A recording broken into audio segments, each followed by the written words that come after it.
अनिकेत, चश्मा अपने मुंह पे लगा लो, अगर जरूरत पड़े ना 2-4 और पहन लो। तुम्हें दिखाई देना चाहिए था कि तुम जिस पर हमला करवा रहे हो ना, वो तुम्हारा छोटा भाई है। और जानबूझकर नहीं किया मैंने, गुंडे किराए के थे, जोश में थे, फ्लो में भर दिया उन्होंने रणबीर को। मैंने साफ साफ कहा था, लड़की को मारो, लड़के को नहीं। माँ छोड़ी नहीं, जरूरी नहीं। मुझे तो लगता है ना लड़की टूना मंदिर ब्लैक वाला मैजिक कर रही है, इसीलिए तो हमारे सारे दांव फेल होते जा रहे हैं। सीरियल रंगबाजी दिलों की में आया चौंकाने वाला ट्विस्ट, जबकि उनका असली प्लान तो शिवांगी को रास्ते से हटाने का था। अनिकेत, चश्मा अपने मुंह पे लगा लो, अगर जरूरत पड़े ना 2-4 और पहन लो। तुम्हें दिखाई देना चाहिए था कि तुम जिस पर हमला करवा रहे हो ना, वो तुम्हारा छोटा भाई है। इसी बात को लेकर अनिकेत की मां का गुस्सा अनिकेत पर फूट पड़ता है। तुम्हें दिखाई देना चाहिए था कि तुम जिस पर हमला करवा रहे हो ना, वो तुम्हारा छोटा भाई है। माँ जानबूझकर नहीं किया मैंने, गुंडे किराए के थे, जोश में थे, फ्लो में भर दिया उन्होंने रणबीर को। मैंने साफ साफ कहा था, लड़की को मारो, लड़के को नहीं। माँ छोड़ी नहीं, बात जरूरी नहीं।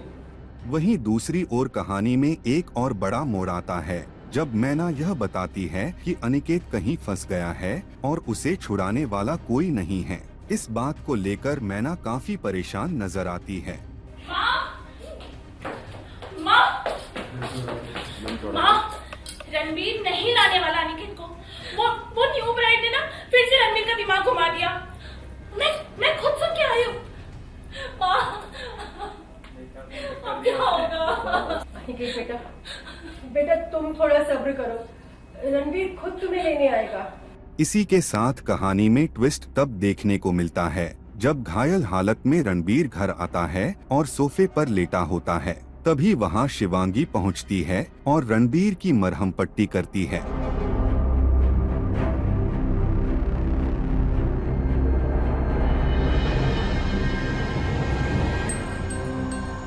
इस दौरान दोनों के बीच एक क्यूट और इमोशनल मोमेंट देखने को मिलता है।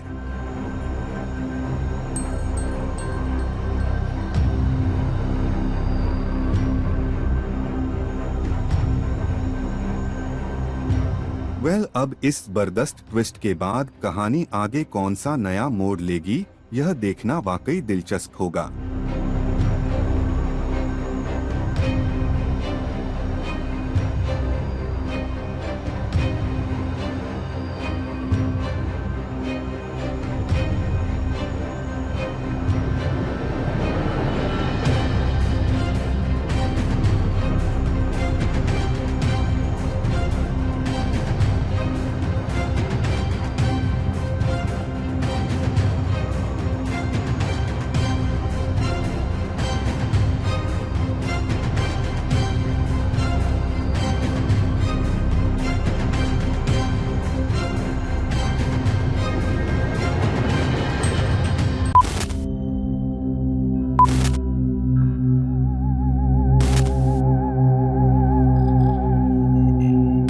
शेफाली जरीवाला पर हुआ था काला जादू। क्या दूसरी शादी करेंगे पराग त्यागी? नमस्कार दोस्तों, आप देख रहे हैं टेली टॉक इंडिया और आज हम बात करने जा रहे हैं एक ऐसी खबर की जिसने टीवी और सोशल मीडिया की दुनिया में हलचल मचा दी है। कांटा लगा गर्ल के नाम से मशहूर दिवंगत एक्ट्रेस शेफाली जरीवाला से जुड़ी कुछ चौंकाने वाली बातें एक बार फिर चर्चा में हैं। Big boss 13 fame Paras Chhabra के पॉडकास्ट के दौरान शेफाली के पति पराग त्यागी ने एक ऐसा दावा किया जिसे सुन सभी के हाथ पैर सन रह गए। पराग का मानना है कि शेफाली जरीवाला पर काला जादू यानी ब्लैक मैजिक हुआ था। वहीं इस पॉडकास्ट के दौरान पराग ने ये भी बताया कि वो शेफाली जरीवाला की मौत के बाद दूसरी शादी करेंगे या नहीं।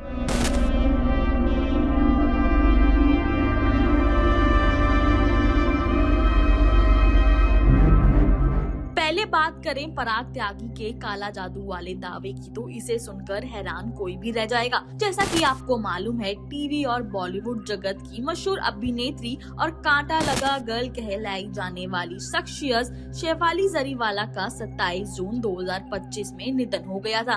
42 वर्ष की उम्र में ही शेफाली जरीवाला ने आखिरी सांस लेते हुए इस दुनिया को अलविदा कह दिया था। शुरुआती रिपोर्ट के अनुसार उनकी मौत हार्ट अटैक, कार्डियक अरेस्ट से हुई थी। वहीं पराग ने पॉडकास्ट के दौरान कहा कि उन्हें पूरा भरोसा है कि किसी ने काला जादू किया और ये पहली बार नहीं हुआ, लेकिन उन्होंने ये नहीं बताया कि किसने और कैसे किया। उन्हें पूरा विश्वास है कि शेफाली जरीवाला पर किसी ने काला जादू किया। उनके अनुसार शेफाली के ऊपर ऐसी पावर पहले भी प्रभाव डाल चुकी थी। वहीं बात करें टीवी एक्टर पराग त्यागी की तो उनसे इस पॉडकास्ट के दौरान पूछा गया कि वह दूसरी शादी करेंगे या नहीं, तो पराग ने सीधे कहा कि वह ये कदम नहीं उठाएंगे क्योंकि उनके दिल में शेफाली अब भी जिंदा है। वह उसे अपना जीवन साथी मानते हैं। पराग त्यागी का कहना है कि शेफाली उनके साथ आज भी जीवित है, उनकी यादों और प्यार में, इसलिए किसी दूसरी लड़की से शादी करना उनके लिए सही नहीं होगा। वे हमेशा से अपने जीवन और दिल में सिर्फ शेफाली को ही रखते हैं। अगर बात करें शेफाली जरीवाला और पराग त्यागी के रिश्ते की, तो दोनों को टीवी इंडस्ट्री के मजबूत कपल में से गिना जाता था। नच बलिए और बिग बॉस 13 जैसे शो में दोनों का बॉन्ड साफ नजर आया था।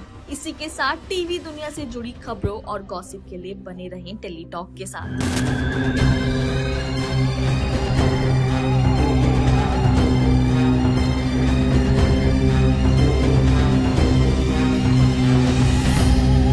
आई पर्सनली थिंक कि हम लोग जिस टाइम पर रियलिटी शोज में आए थे, वी वर लकी। वो वाला टाइम बेटर था।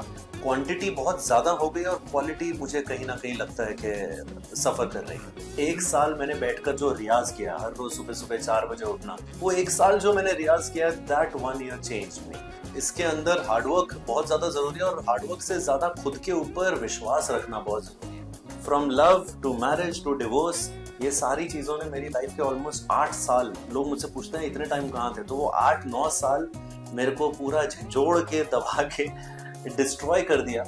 मेरा ड्रीम ये है कि मैं मरने से पहले बहुत अच्छे गाने दे जाऊं इस जनरेशन को, जो कि आजकल थोड़ा सा मुझे कहीं पर लग रहा है मिसिंग है। तो पलीन, बहुत बहुत स्वागत है आपका। और सबसे पहले हैप्पी न्यू ईयर। नए साल में मुलाकात हो रही है, नया साल है, नया अंदाज है। Thank you sir. पलीन, सबसे पहले क्या कहना चाहेंगे इस साल को लेकर, आप क्या कहेंगे? सर, ये साल मेरे लिए तो बहुत ही दर्दनाक तरीके से स्टार्ट हुआ है। I have just lost my closest friend, my brother.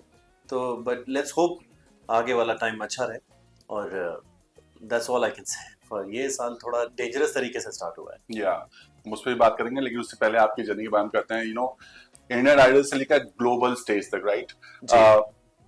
Season 3 आपके करियर का कितना टर्निंग पॉइंट आप मानते हैं? क्योंकि उस दौर को आप कैसे देखते थे और कैसे अब देखते हैं पलटकर, जब इतना सब कुछ पीछे चला गया और आप इतने आगे बढ़ चुके हैं? Oh, I think we have been really lucky, because वो टाइम पर मैं सबको बोलता रहता हूँ कि वो टाइम पर सोशल मीडिया नहीं था, वो टाइम पर फेसबुक नहीं था, वो टाइम पर यूट्यूब नहीं था, इंस्टाग्राम नहीं था। So we were really lucky कि हम लोग एक ऐसे टाइम पर टेलीविजन में आए जबकि हर एक इंसान का जो मोड ऑफ एंजॉयमेंट, जो आप बोल सकते हैं, वो टेलीविजन ही था। तो हम लोगों के जो टीआरपीज जाते थे, हम लोग 8.5, 7.5, 8.8 तक हम लोगों ने टच किया है। उतना टीआरपीज आजकल टच करना पॉसिबल भी नहीं है। So we were really lucky.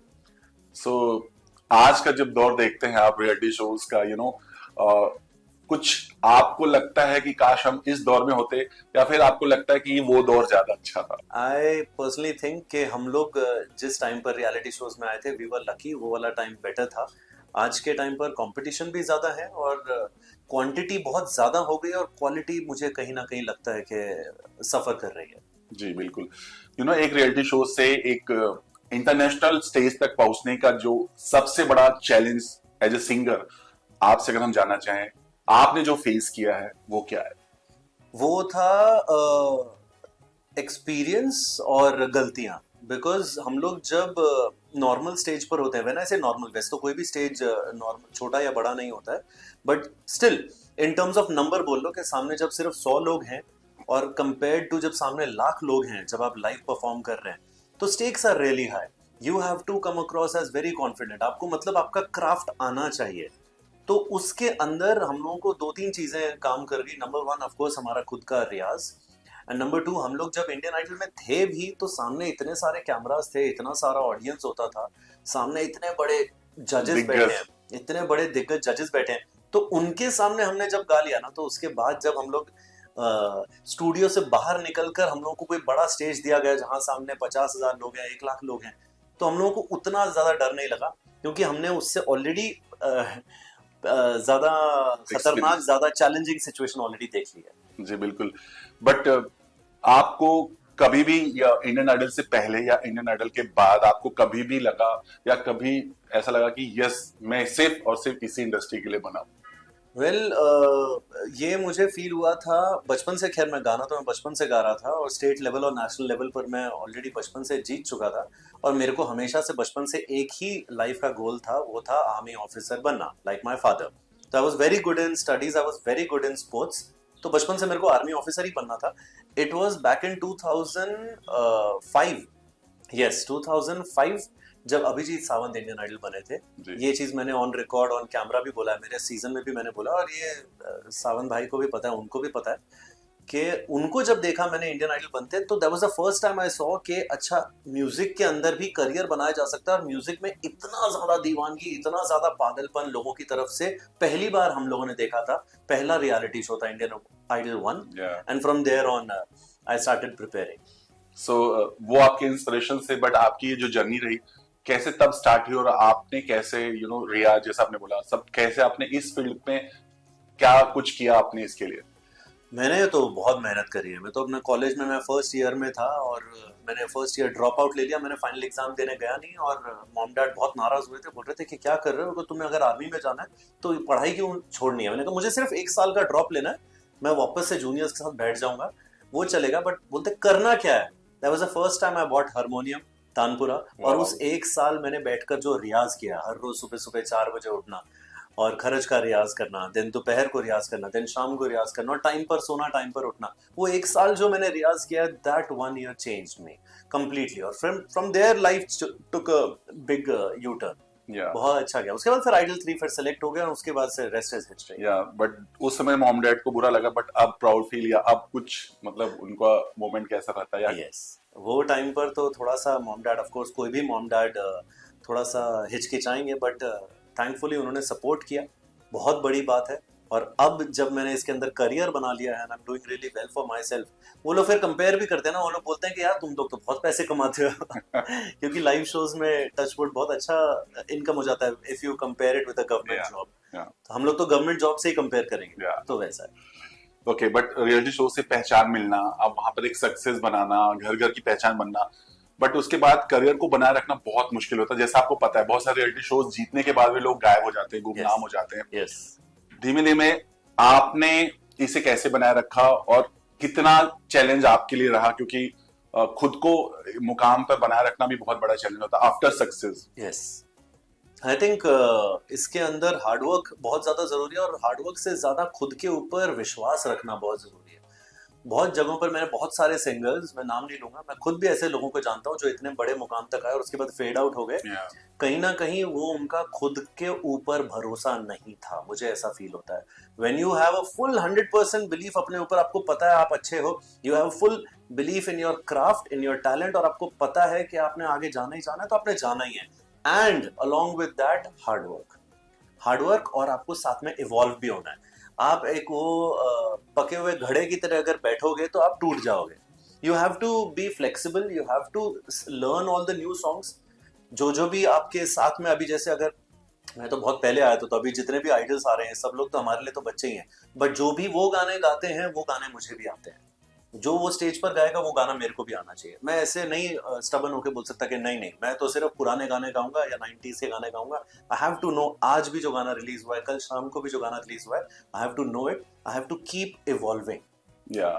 But जैसे आपने बोला, आज के दौर में इतना कंपटीशन है, ओरिजिनलिटी तो बहुत इधर उधर हो गई है. बट अगर आपसे जानना चाहें कि आज के समय में किसी कलाकार के लिए ओरिजिनल म्यूजिक कितना जरूरी है? मेरे हिसाब से तो ओरिजिनल म्यूजिक बहुत ज्यादा जरूरी है कोई भी कलाकार के लिए। और हाल फिलहाल में मुझे ऐसा लगता है, मैं किसी का भी नाम नहीं ले रहा हूँ अगेन, मुझसे थोड़ी देर पहले अभी कोई पूछ रहे थे कि पहले के गाने अच्छे होते थे या आज के गाने अच्छे होते हैं। आई वुड क्लियरली से पहले, बिकॉज पहले क्वालिटी पर जोर दिया जाता था, अब क्वांटिटी पर जोर दिया जा रहा है। सो जब आप कोई भी चीज मैं तो बोलता हूँ, आप मुर्गी के अंडे भी अगर आप पैदा करोगे क्वांटिटी में करोगे तो क्वालिटी आपकी कहीं ना कहीं सफर करेगी। The same thing is happening with songs also these days. मेरा भी वही सवाल होगा, फर्स्ट आपको ओल्ड गाने आप गुनगुनाना पसंद करते हैं या फिर आज का जो रैप या आज का जो गाना है वो? मैं पुराने गाने भी गाता हूँ ऑफ कोर्स, बिकॉज पुराने गाने हमेशा से सुने हैं। 90s के गाने मेरे को बहुत पसंद है और लेटेस्ट गाने भी गाता हूँ। मैं रैप भी करता हूँ, तो रैप करना लिंकिन पार्क से शुरू किया था, उसके बाद अभी तो हमारे इंडस्ट्री में बहुत सारे रैप आर्टिस्ट हो गए हैं। So both. अगर आपसे जानना चाहें, अगर गाना लिखने की बात अगर करें तो इंस्पिरेशन कहाँ से आती है? पर्सनल एक्सपीरियंस होता है, फ्रेंड्स, लव, या फिर ऑडियंस की फीलिंग्स? कैसे सब कुछ मिक्सअप होता है या कैसे होता है? देखिए, अब फॉर एग्जांपल मेरे को किसी ने, मेरे क्लाइंट ने बोला कि एक रोमांटिक गाना बनाना है, तो मेरा सबसे पहला सवाल होगा, सर किस प्रकार का रोमांटिक? रोमांस तो सब जगह होता है, वो तो एक लवर के अंदर भी है, एक माँ बेटे के अंदर भी है, एक जानवर और एक इंसान के बीच में भी है। तो बोलते हैं यार तुम इतना डिटेल में जाते हो। मैंने कहा यस सर, मेरे को डिटेल में बताइए। बोलते ठीक है चलो लड़का लड़की। नेक्स्ट सवाल होगा किस प्रकार के लड़का लड़की, क्या वो लोग, क्या उम्र है उनका। ये सारे क्वेश्चंस आंसर्स लेने के बाद उस सिचुएशन में अगर मैं अपने आप को देख सकता हूँ, लाइक फॉर एग्जांपल अगर पास्ट में मैं उस सिचुएशन में रह चुका हूँ, तो अपने आप को उस सिचुएशन में डाल के लिरिक्स लिखने की कोशिश करूंगा, नहीं तो फिर एक नया सिचुएशन खुद ही क्रिएट करेंगे फ्रॉम द लाइफ एक्सपीरियंस। ये कह सकते हैं कि अपना एक्सपीरियंस का इनपुट आ ही जाता है कहीं कुछ अपना एक्सपीरियंस का इनपुट आता है, उससे बहुत हेल्प होती है और वो बहुत नेचुरल भी होता है। Yes, when I was, I am 38 now, when I was 28 तो तब मैं इतना अच्छा नहीं लिख सकता था जितना मैं 38 में लिखता हूँ। आई एम श्योर जब मैं 48 हो जाऊंगा तो और भी अच्छा लिखूंगा। बट यू नो, आप जब पीछे पलट के देखते हैं, किसी चीज का रिग्रेट आपको होता है कि काश इससे और मैं जा सकता था या आपकी कैपेबिलिटी से ज्यादा थी, इस बात का आपको मलाल होता है? बहुत लोग बोलते हैं और वेल विशर्स भी बोलते हैं और म्यूजिकल गुणी लोग भी बोलते हैं कि आइडल्स में भी मेरे को और आगे जाना चाहिए था, बट मैं सबको बोलता हूँ कि नहीं, आई थिंक मैं जहाँ था, जो भी मेरे साथ पास्ट में हुआ है, वो सारी चीज़ों का सम ऑफ कलेक्शन मैं आज हूँ। अगर मैंने वो जो दुख देखे हैं या जो परेशानियां देखी हैं पास्ट में, पर्सनल लेवल पर हो या प्रोफेशनल लेवल पर हो, अगर वो नहीं होते तो आज मैं एक अलग इंसान होता। आई थिंक आज अगर मुझ में तो थोड़ी भी जो स्थिरता है या थोड़ी भी जो मैच्योरिटी है, it's all because of the collection of the past memories. So थोड़ा सा आपको पीछे ले जाना चाहेंगे और जानना चाहेंगे क्या दौर, किस सिचुएशन में आप उभरे और क्या कुछ हुआ था आपकी लाइफ में जिसने आपको झकझोर दिया, फिर वहां से आपने अपनी जिंदगी को फिर से मूव ऑन किया? थोड़ा सा अगर आप बता।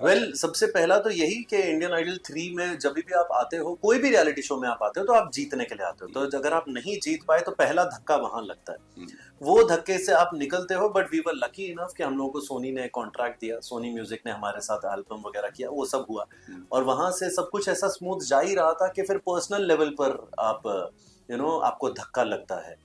तो वहां पर वो मेरे 7 साल लाइफ के जो थे वो बहुत ज्यादा, थोड़ा सा अगर मेरा बेसिकली बहुत एक पर्सनल करीबी रिश्ता था और साथ में हमारा, जैसे बोलते हैं आप लव मैरिज बोलते हैं, तो मेरा मैरिज भी हुआ। बट जिस तरीके से थिंग्स टर्न्ड अप और उस प्रकार से जब डिवोर्स हुआ, उसके बाद वो एक from love to marriage to divorce, ये सारी चीजों ने मेरी लाइफ के ऑलमोस्ट 8 साल, लोग मुझसे पूछते हैं इतने टाइम कहाँ थे, तो वो 8-9 साल मेरे को पूरा झंझोड़ के दबा के डिस्ट्रॉय कर दिया। तो उसके बाद मेरा अब जाकर मेरा थोड़ा सा कम बैक हुआ है, thanks to my current partner. या बट ये बहुत मुश्किल, जैसा आप इतनी हंसी से बोल रहे हो और इसके पीछे पेन हम समझ सकते हैं। yes. बट कहते हैं ना कि सोलमेट होते हैं तभी आप कनेक्ट होते हैं, जब आप कनेक्ट होते हैं। बट ऐसा क्या हो जाता है कि इतने लंबे समय तक रिलेशन में रहने के बाद भी चीजें, आज के दौर में देख 14-15 साल के बाद लोग डिवोर्स कर लेते हैं। yes. आपकी केस में क्या हुआ था? हमारे वही ना, बिकॉज आई थिंक ये आसान होगा बोलना कि उसकी गलती थी, वो बोलेगी मेरी गलती थी, कौन सही कौन गलत, उस पर ना ज्यादा जाते हुए आई थिंक मुझे समझ जाना चाहिए था बहुत पहले कि वहां पर जो इमोशंस थे वो रियल थे या रील थे।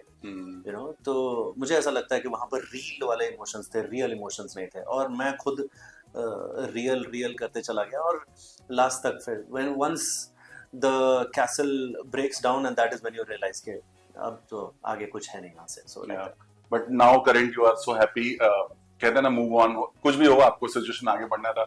अभी कैसी लाइफ चल रही है, क्या कुछ अब कैसे कनेक्शन होता है और उनका क्या मानना है आपके प्रति और आपका उनको लेकर? अरे मेरा तो मूव ऑन, मेरे को बहुत टाइम लग गया. मेरे को 2 साल लगे मूव ऑन होने में, उनको तो 2 महीने लगे थे. और वो तो अपने एक्स के पास चले गए थे. मैं तो 2 साल तक लिटरली कबीर सिंह बना हुआ था. सुबह सुबह उठते ही मेरा पैग स्टार्ट होता था, रात तक पूरा बॉटल खत्म हो जाता था. So it took me time and then I met this childhood friend of mine who I am married to now. And उन्होंने मुझे बहुत संभाला एंड उन्होंने सुना मुझे और मुझे समझा और मुझे संभाला वहां से. And she got me out of the Kabir Singh phase and now we have been happily married for 2 years now. तो अभी तो लाइफ एकदम बल्ले बल्ले. बट ये बहुत अच्छी बात है कि यू नो लाइफ में ऐसा पार्टनर मिलना जो आपको समझे और आपको संभाले. उनके लिए आप कुछ कहना चाहेंगे कि शायद उनकी बदौलत आपकी लाइफ में चेंज हुआ है और आप थोड़ा अपने करियर में आगे बढ़ रहे हैं? वेल ये मैं बोलूंगा, मैं हर एक इंसान से बोलना चाहूंगा कि अगर आपका पार्टनर सेल्फलेस है और सच में आप और वो एक हो तो sky is the limit. Because मेरे को और आपका अगर वो बेस्ट फ्रेंड है, मुझे नहीं लगता एक भी दिन मेरे को ऐसा फील हुआ हो कि मैं किसी और इंसान के साथ रह रहा हूँ उस घर में. मेरे को ऐसा लगता है मैं खुद के साथ ही रह रहा हूँ. तो किसी भी इंसान को, चाहे आप लड़का है चाहे लड़की है, अगर आपको कोई एक इंसान ऐसा फील कराता है कि आप किसी और के साथ नहीं, आप खुद के साथ हैं, प्लीज मैरी दैट पर्सन. कहते हैं ना कि आप उसके साथ रखे आपको खुशी मिले तो इट मीन्स कि वो आपके लिए इम्पोर्टेंट है. करेक्ट. तो ये कब आपको फील हुआ कि नहीं वो मेरी लाइफ का अहम हिस्सा है? सो बेसिकली ये मेरी बहुत पुरानी दोस्त थी, बट सिर्फ दोस्त थी और ये दुबई चली गई थी और मेरी यहाँ पर, मैं मुंबई में था और हम लोग 2009-10 में हम लोग आरजेस थे दोनों, रेड एफएम में हम लोग मिले थे. उसके बाद वो दुबई शिफ्ट हो गई थी और मैं यहाँ था. And then I got married to my first wife. And then 2020 के आसपास, कोविड के आसपास, she came back from Dubai. और तब तक भी हम we were not in touch really. ठीक है, थोड़ा हाई हेलो होता था. तो वो टाइम पर जब डिवोर्स हुआ 2017-18 में, तो सारे दोस्त लोगों को, ऑफ कोर्स सब लोगों को पता चल जाता है. तो फिर that is when she and I started speaking. और उसने बोला ये क्या हुआ, कैसे हुआ. एंड देन ऑब्वियसली बिकॉज वो इतनी पुरानी दोस्त थी, मेरे को 1% भी संकोच नहीं करना पड़ा. I was my self in front of her and I told her everything. उसने बोला ठीक है, सामने वाला जैसा भी है, you have to get yourself back up on your feet and you have to move on because there's no point in pressing the old wounds. You have to go on. आपको move on करना ही पड़ेगा और खुद के लिए, अपने परिवार के लिए, अपने माँ बाप के लिए, अपने फैंस के लिए, सबके लिए you have to move on. बहुत सारे मेरे फैंस को आज तक नहीं पता बिकॉज मैंने आज तक कभी भी कैमरा पे आके बोला नहीं कि मैं कितना हर्ट हुआ. हालांकि उन्होंने अपने सोशल मीडिया का बहुत फायदा उठाया और बहुत सारा बातें बोली मेरे अगेंस्ट, बट लोगों को नजर आ जाता है, लोगों को पता है सच क्या था. कहते हैं ना कि जब आपने किसी को प्यार किया तो उसे बदनाम नहीं करना चाहिए. मुझसे वो हो नहीं सका और मैंने उनको कभी बदनाम नहीं किया. बट आप उनके लिए क्या, जो अभी करंट पार्टनर है, उनके लिए क्या करना चाहिए? क्योंकि उनके आने से आपकी लाइफ बिल्कुल सेटल हो चुकी है और आप अब आगे बढ़ रहे हैं. मेरे करंट पार्टनर की वजह से तो everything is happening on some another level. I have a different confidence now because of her. मेरे को ऐसा लगता है कि अभी मेरे साथ सिर्फ एक इंसान नहीं, मेरे जैसे पीछे ना 1000 लाख लोगों की सेना मेरे साथ खड़ी है. ऐसा अकेला फील नहीं होता है. So now everything is change.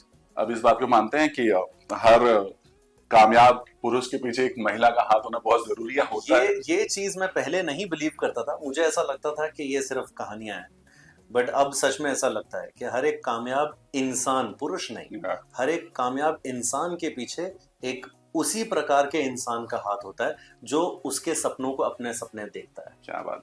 वो तो आपके सपनों को अपना समझती है, बट आपका उनके सपनों को लेकर के क्या नजरिया है? दिक्कत यही है, उनके सपने मेरे सपने हो गए हैं. उनको बचपन से ही म्यूजिक में करियर बनाना था, वो नहीं बना पाई फॉर किसी कारणवश. वो साउंड इंजीनियर हैं और बहुत बड़े लेवल पर साउंड इंजीनियर हैं, तो उनको म्यूजिक में ही आना था.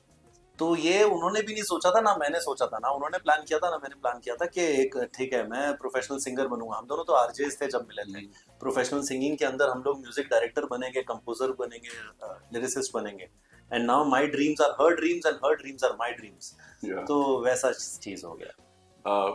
और शायद यही वजह है कि कहते हैं ना डेस्टिनी पहले से लिखी होती है, भले ही राहें इधर उधर हुई बट Yes. फाइनली आके मिल गया आप, right? Yes, you know, finally इस we met like इस this. दौरान बहुत सारे, जब भी आप कंट्रोवर्सी में होते हो तो बहुत सारे रियलिटी शोज आपको ऑफर किया जाता है। हाँ। कभी आपको ऑफर आया बिग बॉस या समथिंग लाइक दैट? Yes, मेरे को भी ऑफर्स आए थे रियलिटी शो से, but I think I was not in the right frame of mind because of those 8 years। तो पता नहीं, मुझे ऐसा लगता था कि पता नहीं मैं शायद से मैं खुद का ही बेवकूफ बना दूंगा वहां पर नेशनल टेलीविजन पर, और बहुत अच्छी फैमिली से आता हूँ, रिस्पेक्टेबल फैमिली से आता हूँ, तो मुझे ऐसा लग रहा था कि मुझसे ऐसी कोई गलती ना हो जाए जिसकी वजह से मेरे माँ बाप का सर नीचा हो, तो इसीलिए मैं कोई रियलिटी शो में गया नहीं। उसके अलावा चूंकि आप इतने अच्छे खूब सिंगर हैं, बहुत सारे रियलिटी जो सिंगिंग रियलिटी शोज होते हैं उसमें बहुत सारे आपने देखे होंगे, बहुत पुराने जो सिंगर्स हैं उनको जज के तौर पर भी बिठाया जाता है, या हैं लोग। कभी आपको ऐसा मौका मिला, आपने यहाँ कभी ट्राई नहीं किया? मेरे को एज ए जूरी एक रियलिटी शो के लिए ऑफर आया था, तो वहां पर भी वो टाइम पर भी अगेन आई सेड नो। पता नहीं, for some strange reasons I was just trying to figure out myself कि मैं अंदर से ही इतना टूटा हुआ था और इतना इनकम्प्लीट था because of all these situations, because of my previous relationship, कि मैं संभल ही नहीं पाया। जब मैं खुद ही अंदर से टूटा हुआ हूं तो मैं बाहर मैं क्या ही करूंगा। Exactly. तो हाँ, the only thing that was constant was live shows, because I am really good on stage, touchwood. वो एक जगह है जहां मैं थोड़ा सा कॉन्फिडेंट हूँ, स्टेज पर मैं बहुत अच्छा हूँ, तो उसकी वजह से और ऑर्गेनाइजर्स को भी नजर आता है। और इतने साल हो गए हैं, 18 साल हो गए हैं, तो इवेंट इंडस्ट्री में सारे ऑर्गेनाइजर्स जानते हैं कि हाँ ये स्टेज पर अच्छा है। तो बस वही था कि स्टेज पे जाता था, अपना काम किया और अपने रूम पे चले गए, बस डायरेक्ट घर आ गए, वैसा। ओके, सो प्रशांत के बारे में थोड़ा बात कर लेते हैं। प्रशांत तमांग, जब आपको ये पता, चूंकि आपका इतना बेहद अच्छा रिश्ता था, आपका दोस्ती इतनी अच्छी थी, जब अचानक से सडनली आपको ये न्यूज मिला कि सडन डिमाइस हुआ है, आपको मतलब आपने यकीन तुरंत कर लिया था या क्या हुआ था? बहुत ज्यादा शॉकिंग था। हम लोग, मैं और मेरी वाइफ सूरत में थे, मैं शो पर था, और वहां से मेरे को ये मुझे आके एकदम से बोलती है कि आपका ये दोस्त पागल हो गया, बैक टू बैक कॉल कर रहा है। अमित पॉल मेरे को बैक टू बैक कॉल कर रहा था, उसका 5th या 6th कॉल था। तो मैंने एकदम से उठाया, मैंने क्या हो गया भाई, क्या हो गया? बोलता दोस्ती बुरा मत मानना, but our Prashant is no more. मैंने बोला कौन सा प्रशांत? बोलता आर प्रशांत। जैसे उसने बोला ना हमारा प्रशांत, मेरा समथिंग शुक इनसाइड मी और मैं शैटर हो गया, मैं वहां पर शॉक में चला गया। आई हैड नो वर्ड्स, मुझे समझा नहीं उस टाइम पर मैं क्या करूं, और इधर उधर फोन करने शुरू किया। हम सब लोग एक दूसरे को कॉल कर रहे हैं, फिर अल्फी मैम से बात हुई, अभिषेक से बात हुई, एंड कंप्लीटली टेकन अबैक, समझ नहीं आ रहा। अच्छा, वहां पर उधर ही से मैं वाइफ को बोल रहा हूँ कि फ्लाइट टिकट करते हैं, दिल्ली जाते हैं।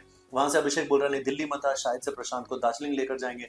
To many things were happening, and more so हम लोग ज्यादा भी शैटर्ड थे। क्या होता है अगर आपके आसपास, खुदा ना खास्ता आपके आसपास किसी के साथ ऐसा हो, कभी ना हो, बट एक रहता है ना कि वहां पर एक फैमिली सपोर्ट हो, एल्डर्स हो, फैमिली हो। वहां कोई नहीं था, वो बेचारी अकेली थी, उसकी वाइफ और उसकी बेटी, 3 साल की बच्ची है, घर में कोई है नहीं उधर। तो वो कोई तो भी आसपास के किसी नेबर को लेकर, प्रशांत की बॉडी को लेकर वो हॉस्पिटल गई है, छोटी बच्ची को किसी के पास छोड़ा है वहां पर।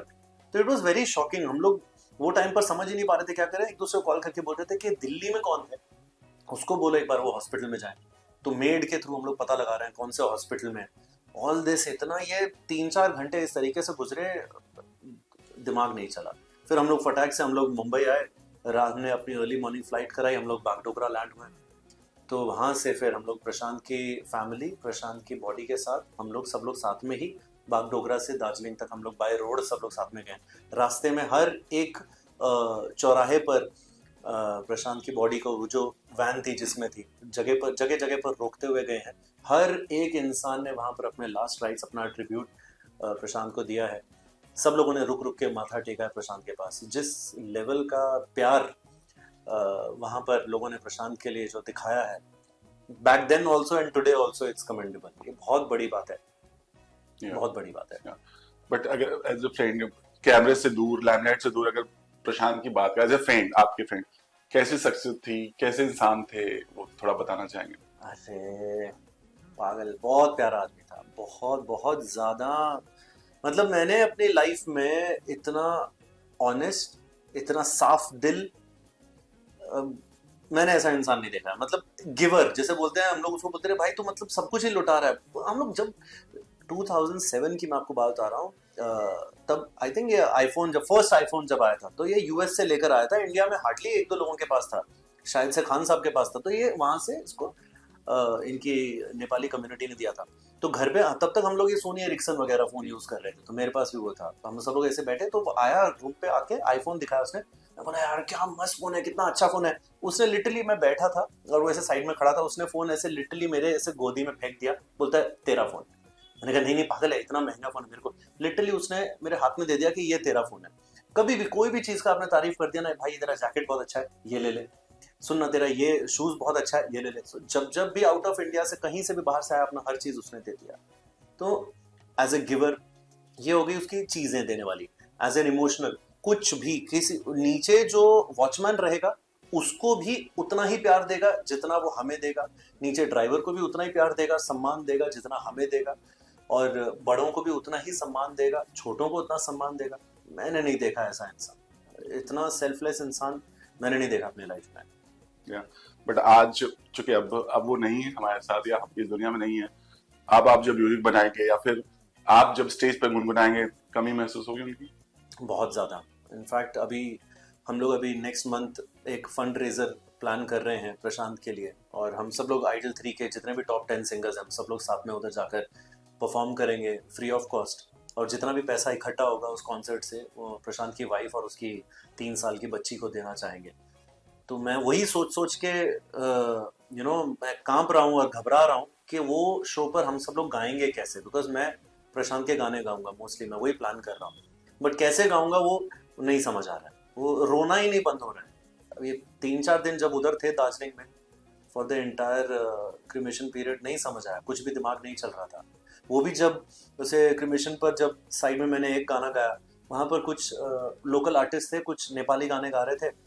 उनमें से किसी एक ने बोला भाई एक गाना गा दीजिए, और मेरी वाइफ ने मेरे को, मैं तो रोए जा रहा था, वाइफ ने मेरे को बोला कि नहीं आप जाओ, एटलीस्ट एक गाना गा दो, प्रशांत वुड वांट दैट। तो मैंने वहाँ पर वो गाना एक गाया था जो कि अभी वायरल हो रहा है, and that was the last time जो कि मैं गा पाया, और जो आधा गाना गा पाया, और उसके बाद आई स्टार्टेड क्राइंग। उसके ऊपर मेरे से नहीं हो पाया। तो आई डोंट थिंक, मैं पता नहीं कैसे गा पाऊंगा, बहुत मुश्किल होगा। बट अगर सपोज दैट अगर प्रशांत आपको देख रहे होते, तो आपके ख्याल से वो क्या कहते आप? वो यही बोलता है कि सुन अपना ध्यान रख साले। वो ऐसे हम लोग उसका बहुत इमिटेट करते थे, उसका बहुत मजाक उड़ाते थे। तो वो अभी तो इसी तरीके से हमें बात करते रहे, ध्यान रख अपना, ऐसे बोलता है। चलिए, इतने बड़े बड़े सुपरस्टार सिंगर के साथ आपने स्टेज इंटरनेशनल स्टेज पर आपने शेयर किया है, कोई ऐसा एक्सपीरियंस आपने उन लोगों से सीखा, या कोई वाकया बताना चाहेंगे जो आप कभी जीवन में भूलते नहीं? There was this 2007 में हम लोग एक सैफ अली खान थे, यस सैफ अली खान साहब थे और स्ट्रिंग्स थे, हम सब लोग ऐसे साथ में खड़े थे, और कैमरा में से एक टीम ने कोई उनसे इंटरव्यू ले रहे थे, और यही डिस्कशन चल रहा था कि बैक स्टेज एक आर्टिस्ट को कैसा रहना चाहिए, और स्टेज पे जाने से पहले जैसे होता है ना, पेट में ऐसा चूहे दौड़ते हैं और ऐसा थोड़ा सा नर्वसनेस होती है, गूज बम्स जैसा होता है। तो उसी टॉपिक पे उन्होंने आंसर दिया था, तो मैं साइड में खड़ा था, आई टुक दैट लिबर्टी, और मैं साइड में जाके बोला, सर वो जो अभी आपने बोला वो एक बार वापस से बोल दो ना, मैं भी सर सिंगर हूँ। उन्होंने बोला हाँ बहुत अच्छे से मिले। उन्होंने बोला कि स्टेज पे जाने से पहले गूज़बम्स आते हैं? मैंने कहा हाँ सर बहुत आते हैं। थोड़ा घबराहट होती है? मैंने कहा हाँ सर बहुत होती है। बोलते बस ये इमेजिन करो कि जब तुम स्टेज पर हो तो वहां पर कोई भी नहीं है। मैंने कहा सर एज इन खाली है स्टेज? एज इन बोलते घर में कैसे गाते हो? मैंने कहा सर हाँ जैसे घर में। तो ये कैसे इमेजिन करूँ, जितने भी लोग हैं उधर कोई है ही नहीं। बोलते यही इमेजिन करना है एंड धीरे धीरे तुम्हारा फियर सारा चला जाएगा। And that is what I did and that really helped me all these years. But आज का दौर कितना बदल चुका है, सोशल मीडिया का दौर है। आजकल बेसुरे लोग भी सिंगर के तौर पर वायरल हो जा रहे हैं। आपके हिसाब से आज के दौर में जो टैलेंट ज्यादा मायने रखता है या फिर वायरल होना? सी देखिए इट इज मतलब वो टू ईच देयर ओन, मतलब वो पर्सन टू पर्सन डिपेंड करता है। शायद से कोई इंसान टैलेंट के बेसिस पर आगे आना चाहता है, उसको पता है कि वो टैलेंटेड, और एक इंसान सिर्फ और सिर्फ पैसे कमाने के लिए आ रहा है। कुछ भी सही या गलत मैं कभी नहीं बोलता हूँ, मैं हर एक चीज को उसी तरीके से I see everything the way it is. तो यस आज की डेट में thanks to technology, thanks to AI, अब तो आप भी गाना गा सकते हैं, कोई भी गा सकता है, ऑटो ट्यून है। बट मैं हमेशा बोलता हूँ रियल तो रियल है, क्योंकि ठीक है आपने एआई के थ्रू गाना बना लिया, ठीक है आपने ऑटो ट्यून डालकर गाना बना लिया, अब तब क्या करेंगे जब मैं आपके हाथ में माइक दूंगा और सामने 10 लोग होंगे या 100 लोग होंगे या 1 लाख लोग होंगे, मैं बोलूंगा चलिए गाना गाते हैं, तो वो आप नहीं कर पाएंगे। तो वो एक रियल तो रियल ही रहता है। So I don't feel threatened by the technology और एआई, या फिर बाकी जितने भी सिंगर्स आ रहे हैं, ठीक है, सब खुश रहो, सब पैसा कमाओ। बट आपके हिसाब से एआई जो है या टेक्नोलॉजी सिंगर्स की जो आत्मा होती है उसको वो रिप्लेस कर पाएगा? देखिए, हर जब भी इंडस्ट्रियल रेवोल्यूशन भी हुआ है पास्ट में भी, हमेशा जब भी कोई भी टेक्नोलॉजिकली एडवांसमेंट हुई है किसी भी जनरेशन में, हमेशा कुछ ना कुछ तो छूटा है और कुछ ना कुछ गेन किया है। तो एआई की वजह से हम लोग कुछ चीजें हम लोग छूटेंगे और कुछ ना कुछ हम लोग गेन जरूर करेंगे। एंड आई अगेन से, जिनको रियल म्यूजिक सुनना है वो इंसान के मुंह से ही सुनना चाहेंगे, उनको रोबोट के थ्रू नहीं सुनना चाहेंगे। उनको समझ आ जाएगा कि ये रियल है, ये रील है, वो फीलिंग्स नहीं आएगी। हाँ, वो फीलिंग नहीं आएगी। चलिए, लास्टली कहते हैं ना, हर सिंगर का एक सपना होता है, एक ड्रीम होता है कि वो किस बॉलीवुड सिंगर के लिए गाना गाएगा या किसके लिए वो गाएगा। आपका भी कोई ऐसा ड्रीम है? मेरा ड्रीम ये है कि मैं मरने से पहले बहुत अच्छे गाने दे जाऊं इस जनरेशन को, जो कि आजकल थोड़ा सा मुझे कहीं पर लग रहा है मिसिंग है। Because I was fortunate enough कि मैं उस टाइम पर था, आई वॉज बॉर्न इन 1987 में मैं पैदा हुआ था। मैंने अच्छे गाने सुने, मैंने पुराने गाने सुने, 90s के गाने सुने, बहुत मीनिंगफुल गाने सुने। आज मुझे कहीं ना कहीं ऐसा लग रहा है कि गानों का जो स्तर है, जो क्वालिटी है, वो कहीं ना कहीं घट गया है overall. So I would like to contribute to the music industry before I go, और कुछ अच्छे गाने, कुछ मीनिंगफुल गाने देकर जाना चाहूंगा। एक दो लाइन अपने फैंस के लिए।